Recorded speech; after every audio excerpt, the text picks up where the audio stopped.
синең шәп килеп чыга. Афәрин. Рәхмәт. Карантинда барлыкка килгән вакытымны бушка уздырмадым. Кашыкларда уйнарга өйрәндем. Шәп, мине дә өйрәтерсең әле.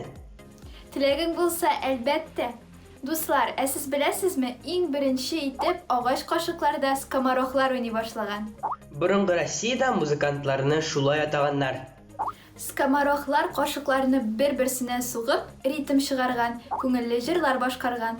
Бу йола безнең көнгә дә килеп җитә.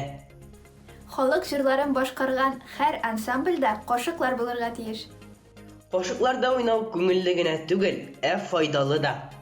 Мәсәлән, кашыкларда уйнаган бала ритм хисен тоярга өйрәнә. Аның вак моторикасы үсә. Кашыкларда уйнаган балаларның язуы күпкә матуррак дигән фикер дә бар. Димәк, миңа да бу музыка уен коралында уйнарга өйрәнергә кирәк. Әйе, балалар музыка хор мәктәп укучылары кебек.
Бигрәк оста уйныйлар инде хор мәктәбе укучылары.